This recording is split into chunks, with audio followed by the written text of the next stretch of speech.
Hi guys, कैसे हो आप लोग। कंटिन्यूस वीडियो लाए हुए बहुत दिन हो गए क्योंकि मेरे एग्ज़ाम चल रहे थे। मैं एग्ज़ाम में बहुत बिजी था, तो सॉरी गाइस, इसलिए आपके लिए मैं वीडियो नहीं ला पाया। पिछली वीडियो पे किसी भाई ने कमेंट करा था कि उन्हें रेड एंजल मेडिची पे वीडियो चाहिए, तो मैं आया हूँ आपके लिए बहुत शानदार वीडियो लेकर। हमारे रेड एंजल मेडिची पे एक सबसे वफादार एंजल और मोस्ट पावरफुल एंजल। तो बिना टाइम वेस्ट किए अब बात करते हैं हम हमारे रेड एंजल मेडिची की। लॉर्ड ऑफ द मिस्ट्रीज में हमने बहुत खौफनाक एंजल्स देखे हैं, लेकिन एक एंजल ऐसा है जिसे देखकर देवता भी चिढ़ जाते हैं। उसका नाम है रेड एंजल मेडिची। आज हम बात करेंगे हंटर पाथवे के उस असली राजा की जिसने युद्ध के मैदान में आग लगाई, जिसकी वफादारी की कोई मिसाल नहीं दे सकता। मेडिची कोई आम एंजल नहीं था।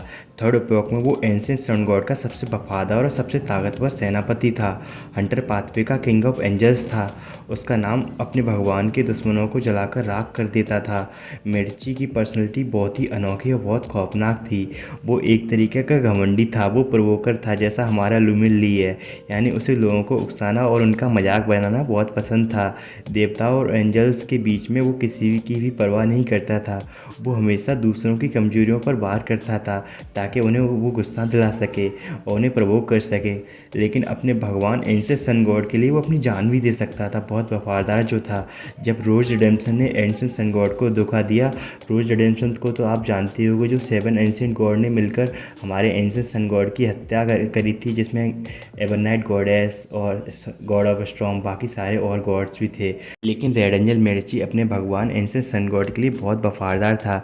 जब रोज रिडेम्पशन ने उसे ऑफर दिया कि हम सन गॉड को मारने वाले हैं, उन्हें धोखा देने वाले हैं, पहले तो उसे बिलीव नहीं हुआ। जब उन्होंने उसे साथ लाने के लिए कहा तो उसने मना कर दिया। वो उनसे लड़ाई करने के लिए तैयार हो गया और उसने उनके सामने कभी हार नहीं मानी। वो आमोन और एडम के साथ मिलकर अपने भगवान के हत्यारों के साथ लड़ा, लेकिन उन्होंने उन्हें धोखे से मार दिया। अब वो आमोन और एडम के साथ मिलकर एंशिएंट सन गॉड के हत्यारों से बदला लेने की सोच रहा है, उनकी फिराक में है। लेकिन फोर्थ वॉक में मेडिची के साथ सबसे बड़ा धोखा हुआ। जैसा कि हमने पिछली वीडियो में अलेस्टर ट्यूडर की कहानी की बात करी थी, अलेस्टर ट्यूडर ब्लड एम्परर बनना चाहता था, लेकिन ब्लड एम्परर बनने के लिए उसे हंटर पाथवे की बियॉन्डर कैरेक्टरिस्टिक्स चाहिए थी, जो रेड एंजल मेडिची और 2 और एंजल सोरन और आयनोन के पास थी। 6 ऑर्थोडॉक्स गॉड और ब्लड एम्परर ने मिलकर एक बहुत बड़ा जाल बिछाया। मेडिची जो एक महान योद्धा था, उसे बहुत खौफनाक और बहुत बेईमान तरीके से फंसाया गया ताकि वो उसकी बियॉन्डर कैरेक्टरिस्टिक चुराकर अलेस्टर ट्यूडर को ब्लड एम्परर बना सकें। अलेस्टर ट्यूडर ने उन तीनों एंजल्स की एक साथ बलि दे दी और उनकी बियॉन्डर कैरेक्टरिस्टिक लेके खुद ब्लड एम्परर बन गया। मेडिची जो युद्ध का देवता बन सकता था, वो अपने ही खून में डूबकर मारा गया। लेकिन दोस्तों, वह एक सच्चा हंटर था और सच्चा हंटर कभी आसानी से हार नहीं मानता और सच्चा हंटर कभी मरता भी नहीं है। और आपने सुना होगा कि आग को कब तक कोई दबा सकता है। सालों बाद मेडिची वापस आया, लेकिन एक भगवान या एंजल के रूप में नहीं, बल्कि एक इविल स्पिरिट के रूप में। एक खौफनाक और एक बुरी आत्मा जो सबके खून की प्यासी थी, जिसे अपने भगवान एंशिएंट सन गॉड के दुश्मनों से बदला लेना था। और सबसे बड़ी बात यह थी कि वो अकेला नहीं था इस बार। उसकी शरीर में 2 और आत्मा थीं।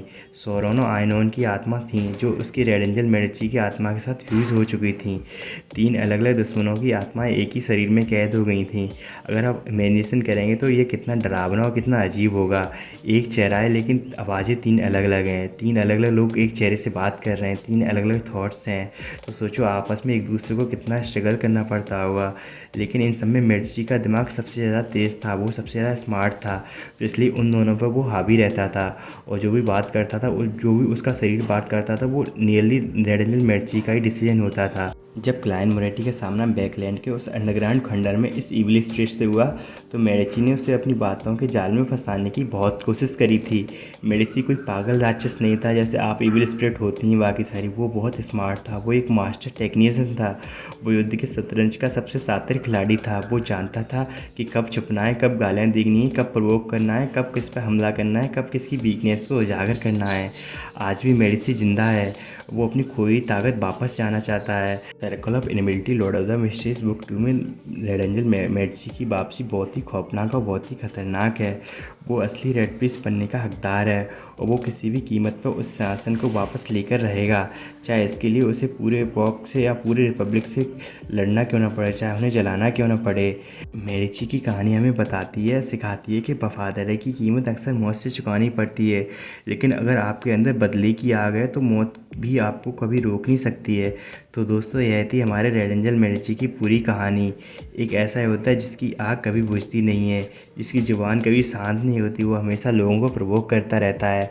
तो गाइस ये वीडियो आपको कैसे लगी मुझे बताइए, और मैं कोशिश करूँगा आपके लिए डेली डेली एक इंटरेस्टिंग वीडियो लाता रहूँ, और जिससे आप इस चैनल पर कंटिन्यू बने रहें। मैंने नोटिस करा है बहुत से लोग मुझे सब्सक्राइब कर रहे हैं, तो प्लीज़ गाइस ऐसा मत करिए। थोड़ा आपके सपोर्ट के बिना मैं कुछ नहीं हूँ, तो अपना सपोर्ट दिखाते रहिए, क्योंकि आप सब्सक्राइब कर देंगे तो आपका कुछ नहीं जाएगा, लेकिन ये मेरे लिए बहुत हेल्पफुल होगा। और गाइस मैं ग्रीक मिथोलॉजी भी कवर कर रहा हूँ, मैं उसकी वीडियो भी डेली लाने की कोशिश करूँगा। तो आप उस पर भी अपना प्लीज़ सपोर्ट दिखाते रहिए और अपने भाई को प्यार करते रहिए। Thank you.